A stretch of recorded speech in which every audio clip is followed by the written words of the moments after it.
dancer, that's where you stop at. Now you putting out something else that sounds kind of close, but it's not like you can't go higher. You know what I'm saying? Oh my gosh. So stepping from the rap part, back into modeling. Anyone that you would love to model with? Love to model with, meaning like a brand? No, like an actual model or a brand. It could be either or. Like Karuchi? Nah, I'm open, yo. I'm so open to work with a lot of people. Nah, that's it. I'm so open to work with a lot of people. Like, there was one point where I wanted to go on America's Next Top Model. I wanted to go on The Face with Naomi Campbell. There's points where I wanted to do a lot of that stuff, but I realized I don't want to compete for what I want. I want to just do it and get it and live life. I don't want to be in no competition. Right. You know what I'm saying? I'd rather just live it. Like, I'd rather live me. Right. I'd rather live the life. So I like, if I could just be me, then the modeling is gonna, I'll be recognized for me as the model. Because when I did the Heineken and the vitamin water, nobody knew me because I didn't really build my brand up as much yet. But if I was doing something like that now, they're like, different. Oh, that's David Sincere. Yes. Heineken, that's David Sincere with vitamin water. I'll be over there like, oh, shit, what's up? Yeah. What's good? So I see that you love fashion, right? Shout out to my stylist, Fred Paris. Fred Paris. Yo, that's what's good. Nah, he's the bomb. Like, he is the bomb. Like, how I met him. Well, I knew Fred for a long time. So, but when I had my release party for Bullpen on my birthday, I had an outfit that I was gonna wear. Then one of my friends was like, "Aren't you performing at the party?" And I was like, "Yeah." He was like, "What you gonna wear? You gonna change up when you perform?" I was like, "Damn, I didn't even think about it. This is the day up too." Right. I'm like, "Damn, I didn't even think about changing. I was gonna wear the same outfit I got. I just spent on this little outfit." Right. So then he was like, "Yo, I think you should call Fred." And Fred was out front for a minute. I'm like, "Let me hear Fred out. Fred, you coming to my party?" He's like, "Yeah, I'm coming." I was like, "Yo, you got any looks for me, whatever?" He brought like 3 looks to the party, and all 3 of them, I loved them. I was like, "Fred, from now on, we have to work." We gotta work and he together. said the same thing. He was like, "Yo, I've been watching your craft and seeing your build up, and I want to work with you."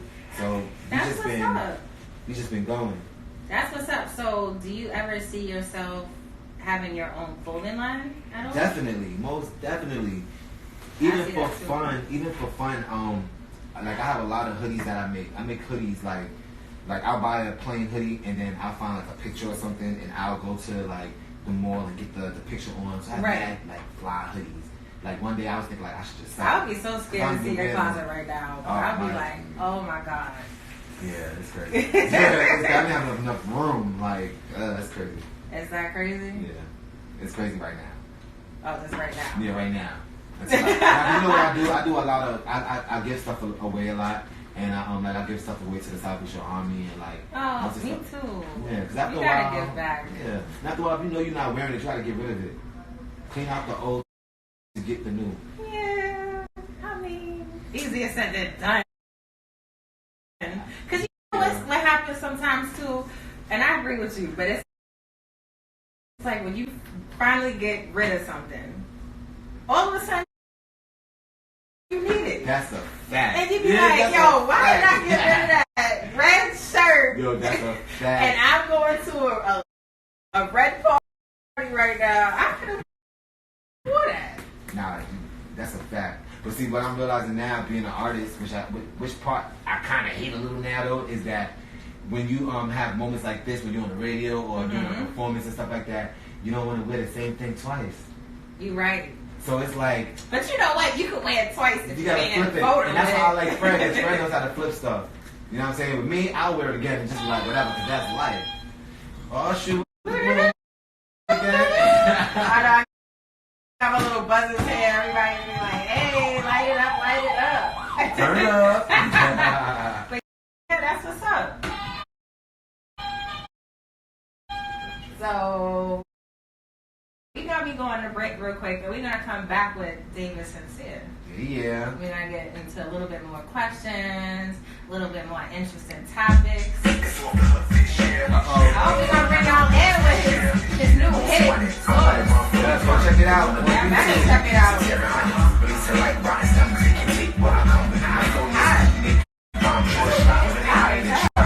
That was good though. Yeah, it was fun. Oh say it like that. Super sexy, you know what I'm saying? So we got Mr. David Sincere in the building. Yeah.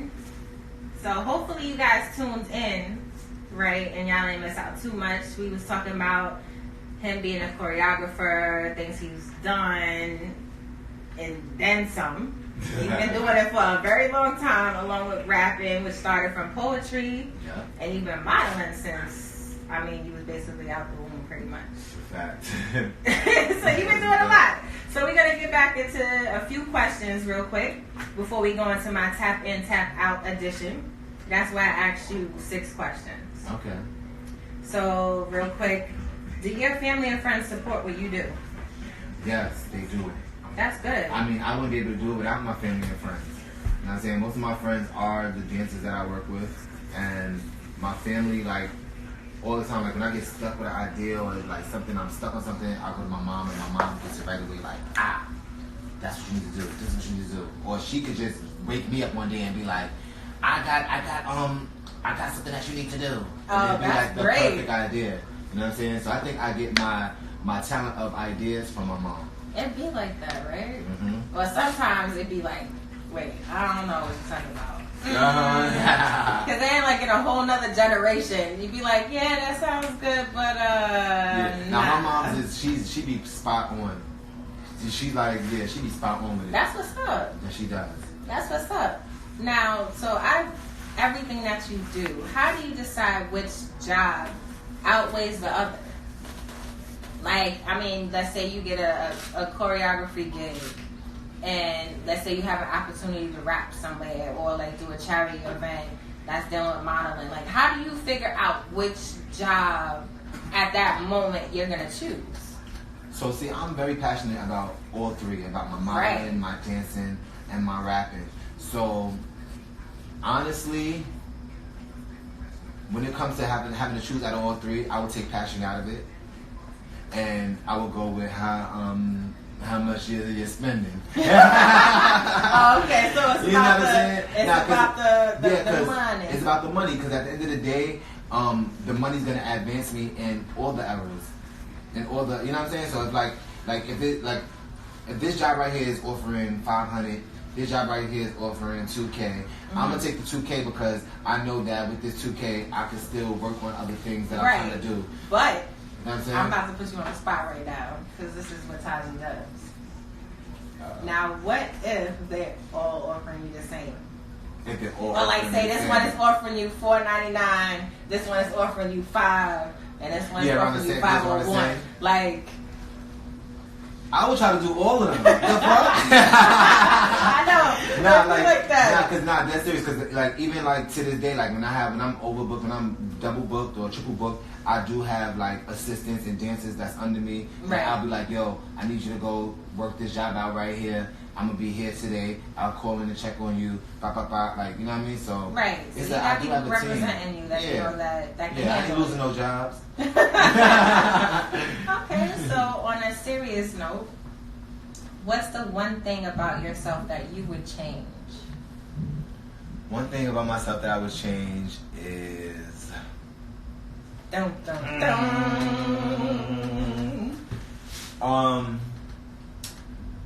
I mean, I can tell you mine, if that's going to help you.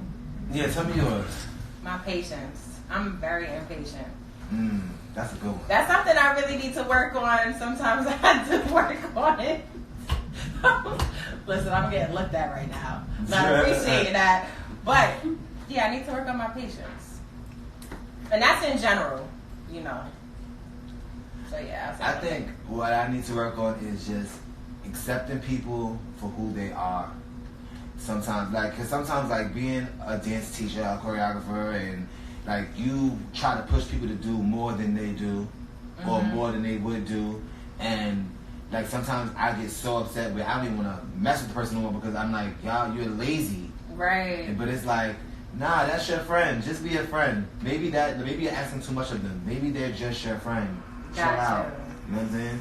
So sometimes, like, I feel like I gotta just change how my acceptance of people. I gotta accept them for who they are. Not everyone is what you want them to be. Sometimes you may see potential in somebody, but maybe that's not their life and not their path. Yeah. You know what I'm saying? If you a lazy mother F, you a lazy mother F. Yeah.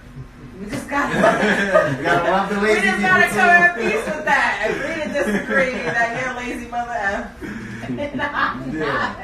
It be like that though. Yeah. I mean, everybody has that, you know, family member or friend. Yeah. Because sometimes being the other person that's doing the work, you get so mad. Now you're screaming at people, and now you just but it's like driving yourself but it's crazy. like it's out of love though. Yeah. It's because you feel like, you know, you feel so strongly about what's going on, and then it's not like it's not being reciprocated. So you're just like, you know what, whatever. Yeah. So do you have any upcoming events going on that you want us to know about? Yes, I do. What do I have going on? I mean, other than the fact that you dropped the Source video 4th of July. I know, and then we got well, me and the bullpen dancers, we got a couple of other videos that we need to be shooting like really soon.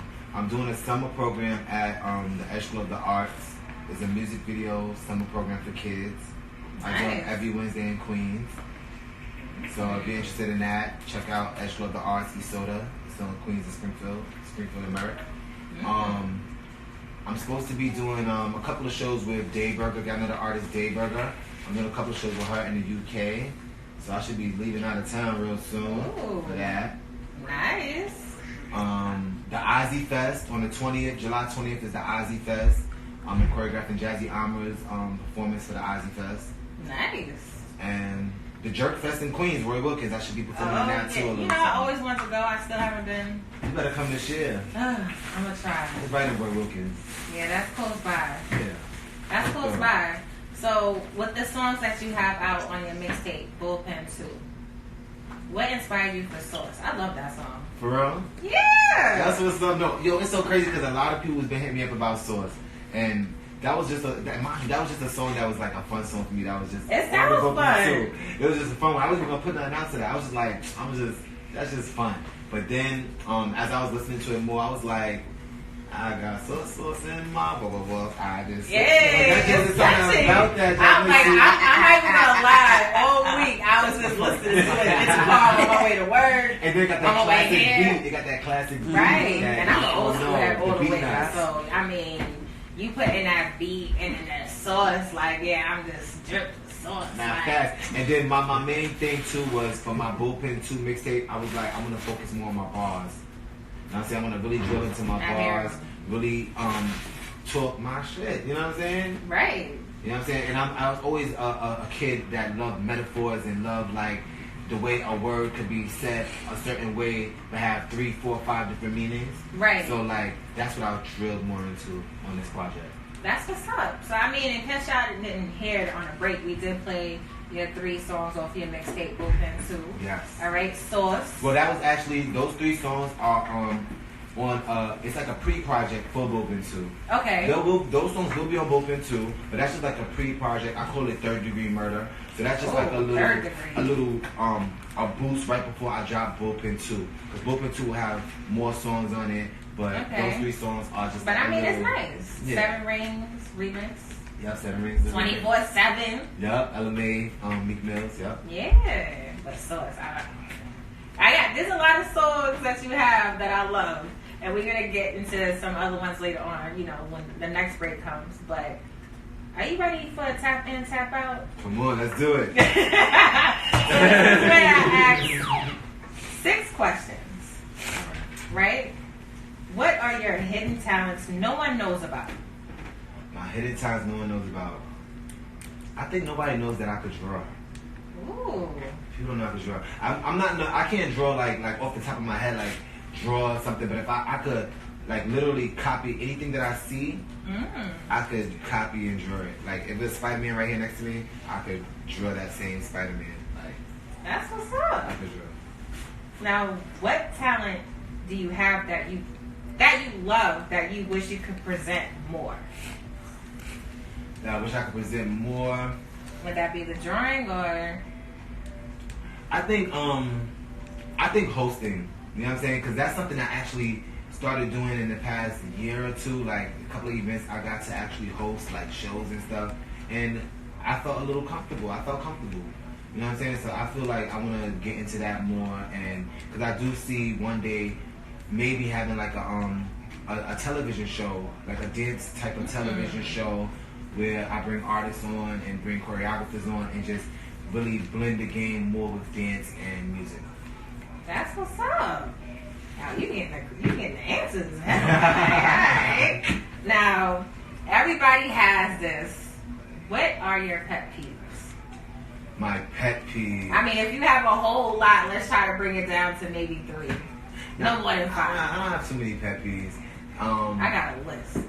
See, mine always comes back to the work because I'm so focused on this dance and this music and stuff. So mine's always come into the work. So like my pet peeves would mainly be like stuff in rehearsal. Like if I'm in rehearsal and if like I teach a section to a couple of dancers and then I go on to another section or maybe I move on to do something else and then I go back to this section later and they mess it up and don't have it, I feel like that's a pet that bothers me. That makes me feel that means you wasn't studying. Yeah, it makes me like getting at that serious. Wait. That little 10 minutes that I walked away, you trying to get the move. So you like the teacher, right? When they teach you something real quick, and then you're like, okay, well, study this for a quick tempo. We're gonna have a pop-up quiz. Yo, yeah. Right? Pop-up quiz. and mind you, like I said, when I started, I wasn't good. So whenever I was left with anything, a lesson or something, I went hard and trying to just figure it out. Like, so if I would learn 1, 2, 3, 4, I'm like, I'm gonna get, when they come back and see my 1, 2, 3, 4, they're gonna be like, oh, it's gonna be crazy. 1, 2, 3, 4. It's gonna be on. Like Janet, you making me think of Janet Jackson If. Yeah, she exactly. was like, yeah. Exactly. That was the moves right there. Exactly. Now, any phobias? I'm a germophobia. Yeah, I'm a germophobia. Like, I don't first of all, I hate taking the train, the underground train. I'm usually like a Long Island Railroad person, but being underground, like, I mean, it's dirty everywhere. Yeah, but I know, and it's just, I don't even like touching the pole. Like, I'm just like that germophobic person. So I'm like on the pole with my fist, like, you know what I mean? I'm like, and then sometimes like I'm like, if somebody I can't see saliva. I don't want to see my saliva. Like if somebody coughs and some spit, like I don't like shit like that. I'm germophobic. I hate when I see people sneeze that don't cover their mouth. Yeah. Ugh. Yeah. And then I'm like, and then the ones that, because we did learn not like a few years ago that we're not supposed to cough on our hands anymore. People don't know that. It's supposed to be. They don't know that. In the arm, right? So even so, I'll be like, yo, what are you doing? I know, it's in the arm. But you can't tell and most people has nothing. And then people still hug you. I'm a germaphobe too. I'll be like, oh, hell no. Like, I done seen you come out the bathroom and you ain't. I'm good. Yeah. But I stay with the hand sanitizer. Yes.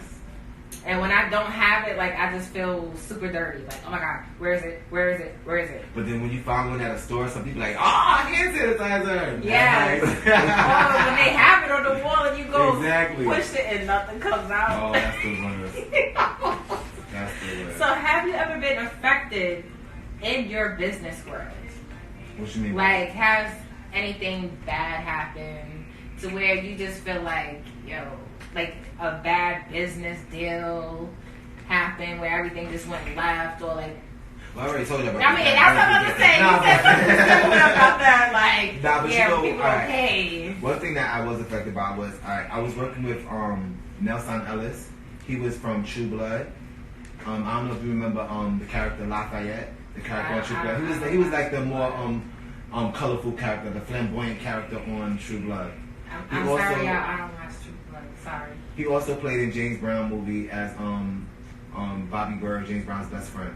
Okay. But Nelson Ellis, he's an actor. You know what I'm saying? And I was working with him for like about a year or two, and he passed away. So that's something that really affected me because he was so close. He inspired me a lot. Like he used to tell me, like before I even went serious with my music, he used to be like, "Yo, there's something about you. If by me knowing you, I think you're better than Usher. And if you're better than Usher, why you not out there?" He told me that, and I'm just like, wow. So then when he passed away, it just really affected me. Like, you know how something just hits you, and it's just like, right. You know what I'm saying?